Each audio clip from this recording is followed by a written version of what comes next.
Yes बेटा, जो आज हम चैप्टर स्टार्ट करने जा रहे हैं, this is your chapter 2 in your book and this chapter is known by the name of solution. आज के लेक्चर में हम जो भी करने वाले हैं ये पूरा प्योरली प्लस वन का ही टॉपिक है। एक उस तरह की रिकॉल है। तो सॉल्यूशन चैप्टर एक ऐसा चैप्टर है जिसमें आपके प्लस वन के कंसेप्ट सारे यूज होने वाले हैं। So let's start.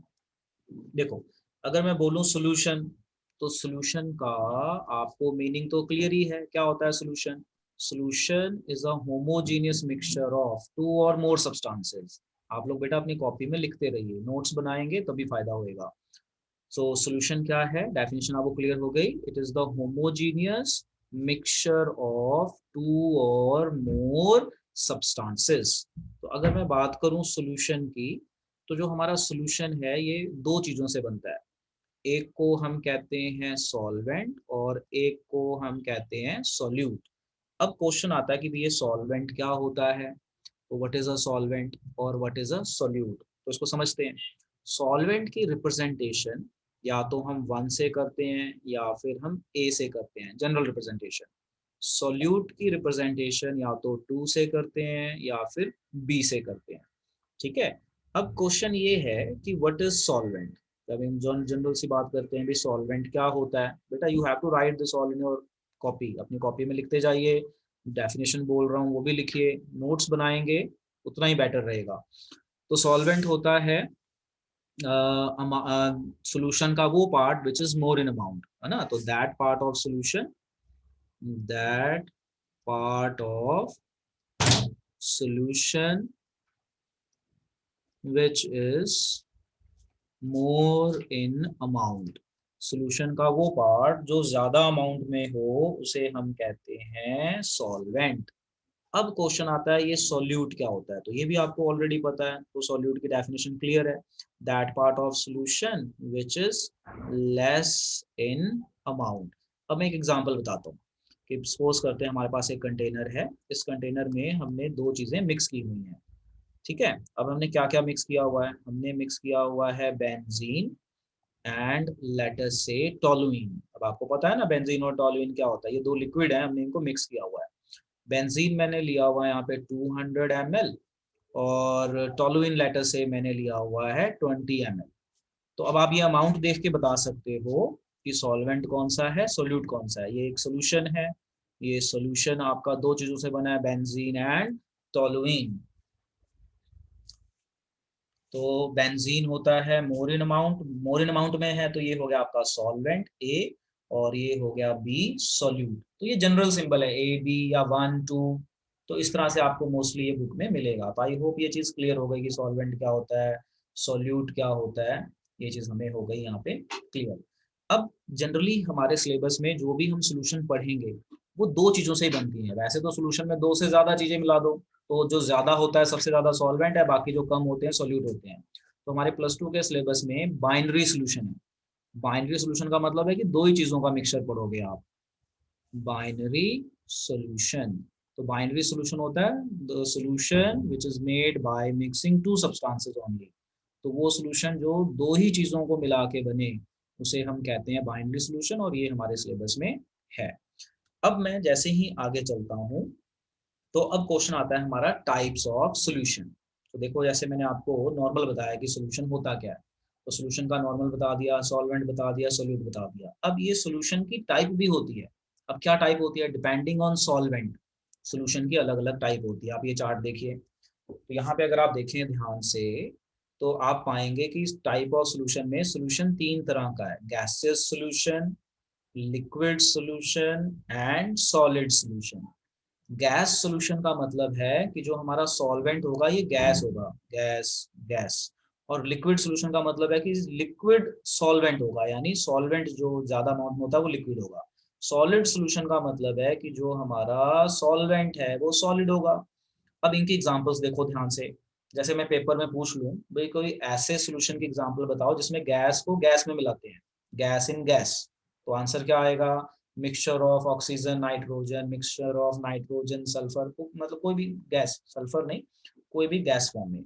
Liquid gas, तो लिक्विड और गैस का मिक्सचर हो जाए, chloroform and nitrogen. Solid gas camphor and nitrogen को मिक्स कर दो, gas in liquid oxygen in water, CO2 in water, liquid in liquid कोई भी दो लिक्विड मिक्स कर दो, ethanol water, benzene ethanol benzene alcohol, जो भी इस तरह से। Solid liquid glucose dissolved in water, gas in solid, liquid in solid, solid in solid. तो इनकी कोई भी एग्जांपल आपसे पेपर में पूछी जा सकती है। जैसे पेपर में आ सकता है कि भाई एक ऐसी सॉलिड सॉल्यूशन की एग्जांपल दो जिसमें सॉल्वेंट भी सॉलिड है और सॉल्यूट भी सॉलिड है। तो ये आपका अलॉय हो गया, कॉपर इन गोल्ड, है ना। तो अलॉय जैसे ब्रास, ब्रॉन्ज, ये सारा कौन से हैं, सॉलिड आपके सॉल्यूशंस। लिक्विड इन सॉल्यूशन की एग्जांपल दो, अमालगम ऑफ मरकरी इनटू सोडियम। तो मरकरी को हम अमालगम कहते हैं, मरकरी जो लिक्विड फॉर्म है, मरकरी किसी के साथ मिल जाए तो उसे अमालगम कहते हैं, जैसे सिनाबार, है ना। तो हमने ये पढ़ा हुआ है अपनी छोटी क्लासेस में। तो आप इसे नोट कर लीजिए, नोट करके डन बोलिए मुझे। आगे चलते हैं। अब हम जैसे आगे चलते हैं तो हमारा जो टॉपिक आता है, ये टॉपिक हो जाता है रिलेटेड टू कंसंट्रेशन। कि हमने सॉल्यूशन पढ़ लिया, टाइप ऑफ सॉल्यूशन पढ़ लिया। अब टाइप ऑफ सॉल्यूशन के बाद जो हमारा टॉपिक आता है, that topic is known by the name of concentration. अब ये कंसंट्रेशन क्या होती है कि जब भी आपने कोई सॉल्यूशन बनाया उसमें आपने सोल्यूट कितना डाला। जैसे मान लो आप चाय बना रहे हो, तो चाय बनाते हुए कोई लोग मीठा ज्यादा कहते हैं 2 चम्मच चीनी डाल देना, कुछ लोग कहते हैं नहीं 1 चम्मच चीनी डालना, कुछ कहते हैं नहीं मेरे को तो 5-6 चम्मच चीनी चाहिए। यानी सॉल्वेंट में सोल्यूट कितना डाला है। तो व्हाट इज कंसंट्रेशन?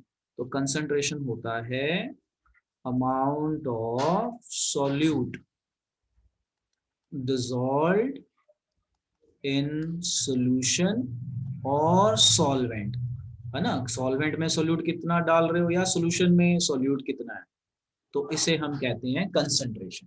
तो कंसंट्रेशन को फिर मैथमेटिकली फाइंड करने के तरीके भी बनाए गए हैं। अब ये तरीके हमें ऑलरेडी पता हैं। कौन कौन से तरीके हैं कंसंट्रेशन निकालने के?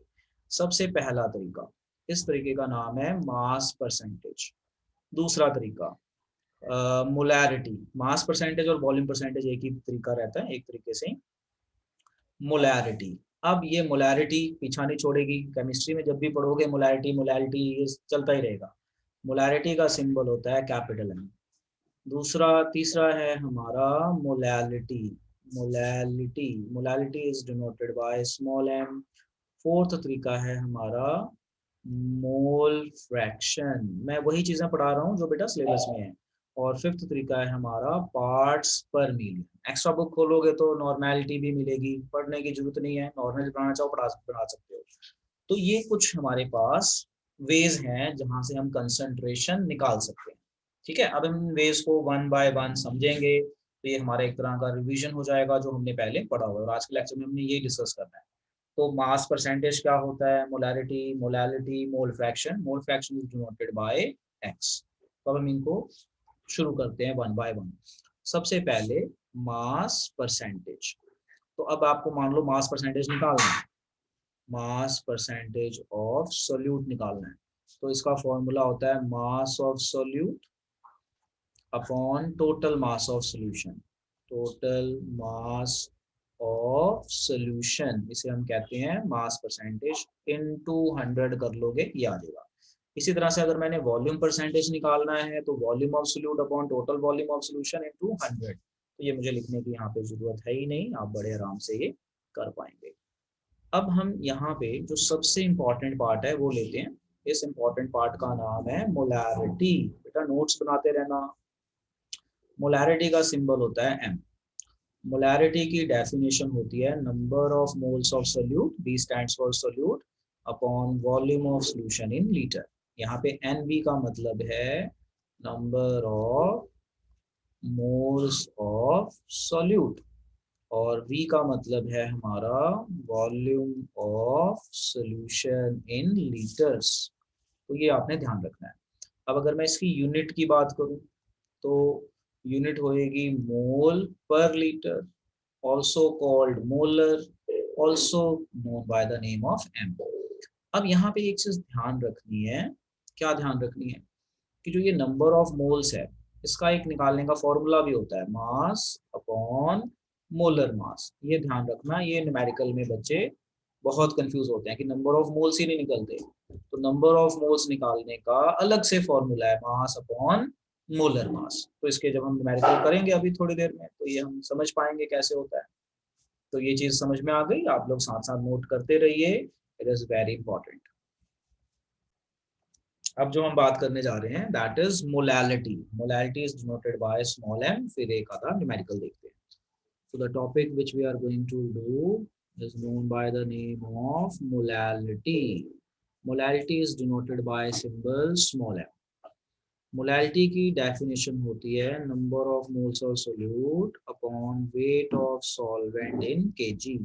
इस चीज का आप ध्यान रखना, यहाँ पे खासकर गलती होती है बच्चों से। तो NB का मतलब है number of moles of solute. तो जब भी आप न्यूमेरिकल करेंगे तो आप ये फॉर्मूला लिखेंगे, थ्योरी लिखने की जरूरत नहीं, just right formula and put the values.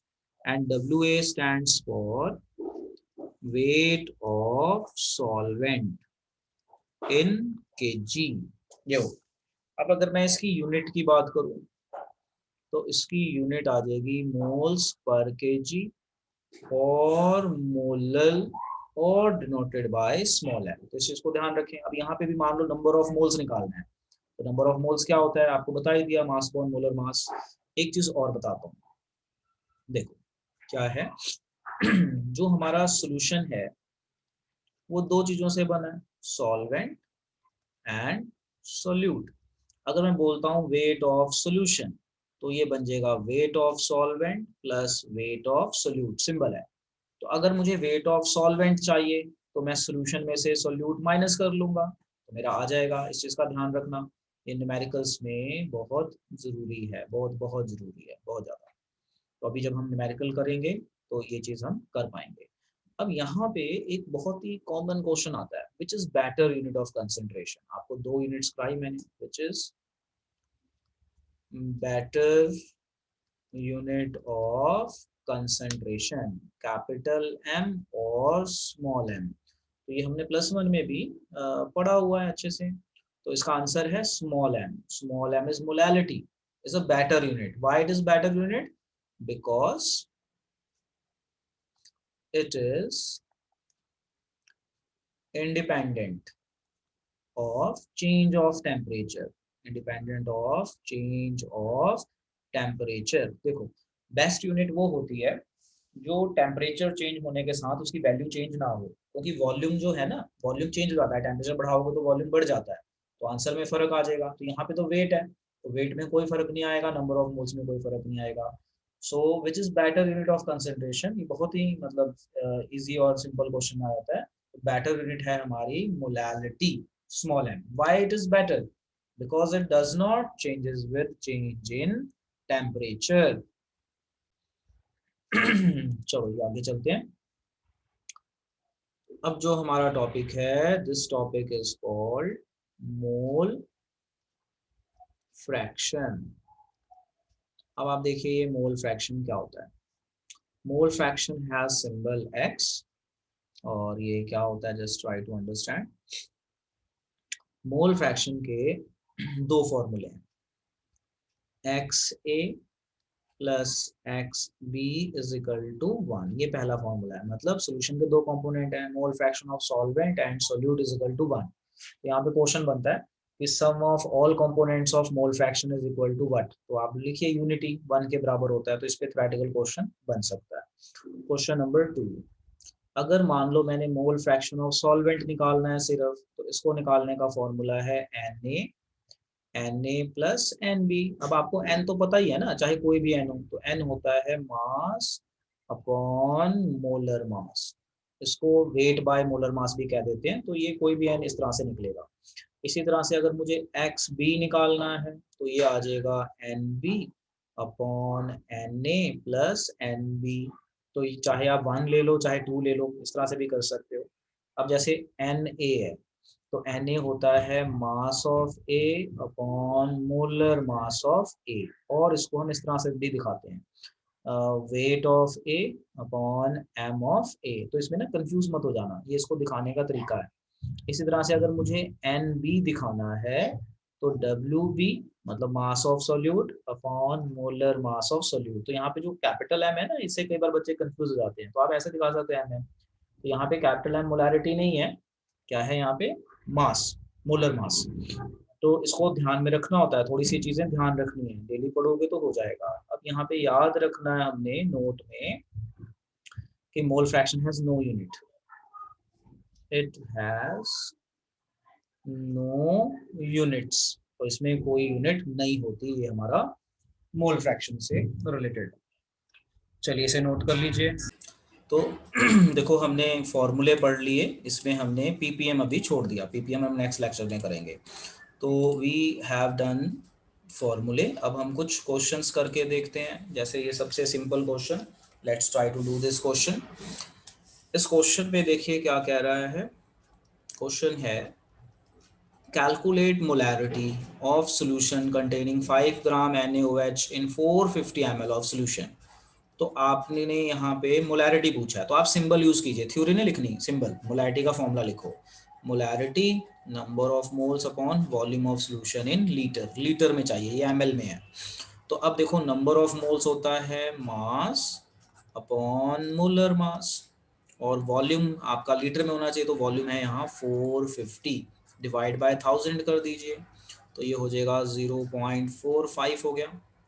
अब मास अपॉन मोलर मास, तो मास 5 ग्राम है, NaOH का मोलर मास कितना होता है 40, बस इसे पुट कर लीजिए, सॉल्व कर लीजिए, तो ये इस तरह से आ जाएगा। आप लोग बच्चे पता क्या गड़बड़ करते हैं, आप लोग ना थ्योरी लिख देते हैं, जब न्यूमेरिकल पूछा है तो फॉर्मूला लिखो, फॉर्मूले में वैल्यू पुट करो, दैट्स इट। अब हमारी वैल्यू क्या आ गई 5/40 और डिवाइडेड बाय हो रहा है 0.45। तो अब आप इसे सॉल्व कर लीजिएगा, जो भी आपका आंसर आ जाए, मैं x मान लेता हूँ, x मोलर, ठीक है। तो ये बहुत ही सिंपल क्वेश्चन था। क्वेश्चन था कैलकुलेट मोलैरिटी, तो मोलैरिटी का फॉर्मूला लिखा, फॉर्मूले में मोल्स अपॉन वॉल्यूम, वॉल्यूम हमें दिया हुआ है, हमने उसको 1000 से डिवाइड कर दिया, उनको लीटर में चाहिए, और नंबर ऑफ मोल्स होते हैं मास अपॉन मोलर मास, तो हमने मास अपॉन मोलर मास लिखा, NaOH इज 40। तो ये मोलर मास तो अब आपको निकालना आना चाहिए ना, तो ये आप कर पाएंगे इस तरीके से, इसका जो भी आंसर आए, तो मैंने x लिख दिया, मान लो 0.5 0.3 जो भी आया वो इतने मोलर यूनिट डाल दिए साथ में। सो आप इसको सॉल्व कर लेना और मुझे आंसर बताना क्या आता है। अब एक ये क्वेश्चन है, ये होमवर्क देंगे और यहाँ पे हम क्लास आज आपकी रोकेंगे। देखो क्वेश्चन है calculate mole fraction of ethylene glycol, और इथिलीन ग्लाइकोल का फॉर्मूला दे दिया in a solution containing 20% of ethylene glycol by mass. अब मैं मतलब बता देता हूँ 20% का मतलब क्या होता है। देखो जब भी आप क्वेश्चन पढ़ो तो बच्चे ज़्यादातर कंफ्यूज हो जाते हैं परसेंटेज वाले में। पहली बात तो यहाँ पूछा क्या है, mole fraction of ethylene glycol in a solution. तो देखो सॉल्यूशन जो है वो दो चीज़ों से बनता है, कौन सी दो चीज़ें हैं, सॉल्वेंट एंड सोल्यूट। तो कह रहा है कि इथिलीन ग्लाइकोल को सॉल्यूशन में डाल दिया, यानी हमें बताया नहीं सॉल्वेंट कौन सा है, तो अगर बताया नहीं ना तो वाटर होता है, याद रखना वाटर। देखो यही कह रहा है ना, calculate mole fraction of ethylene glycol in a solution containing this percentage by mass. तो हमारा ये है इथिलीन ग्लाइकोल C2H6O2, ये हमारा सोल्यूट है, और सोल्यूट का जो मास है ये है 20% बाय मास। तो मुझे बताओ अगर ये 20% है तो ये कितने ग्राम हुआ, 20 ग्राम, फिर वाटर कितने ग्राम रह गया, 80 ग्राम, टोटल कितना हो गया 100 ग्राम। समझो जरा ध्यान से क्या समझाया मैंने। कह रहा है calculate mole fraction of ethylene glycol in a solution containing 20% of ethylene glycol by मास। तो हमें सॉल्यूशन में दो चीजें चाहिए, सॉल्वेंट एंड सोल्यूट। तो सोल्यूट तो बोल दिया, दूसरा बताया नहीं कंपोनेंट। अगर उन्होंने नहीं बताया तो वाटर होता है, बिकॉज वाटर में ही ज्यादातर सॉल्यूशंस बनाए जाते हैं, अदरवाइज कुछ अलग होगा तो वो दोनों बताते हैं। तो वाटर 80 ग्राम है और 20 ग्राम ये है, तो नंबर ऑफ मोल्स निकालो वाटर के। तो वाटर के नंबर, ये ए हो गया, ये बी हो गया, तो नंबर ऑफ वाटर मोल्स आप निकालोगे तो मास अपॉन मोलर मास, तो मास 80 दिया हुआ है, मोलर मास 18 होता है वाटर का, इसको डिवाइड कर लेना जो भी आंसर आ जाए। इसी तरह से मोल फ्रैक्शन ऑफ सोल्यूट निकालो, मास अपॉन मोलर मास 20, और इसका मोलर मास निकाल लो, यहाँ पे डाल देना जो भी आ जाए, 62 के आसपास आना चाहिए, चेक कर लेना। अब उसने पूछा है mole fraction of ethylene glycol निकालो, यानी XB। तो XB होगा NB upon Na plus NB। तो NB आपको यहाँ से आ जाएगा, Na आपका यहाँ से आ जाएगा, इसको पुट करके सॉल्व कर देना एंड मुझे आंसर शेयर कर देना, ठीक है। थोड़ी देर में मैं आपको वीडियो भी भेज दूंगा। और ये होमवर्क क्वेश्चंस हैं, this is your homework question. ये आपने ट्राई करना है, question 1, question 2, question 3, question 4, question 5, these are your homework questions. तो हम यहाँ पे लेक्चर आज बेटा स्टॉप करेंगे।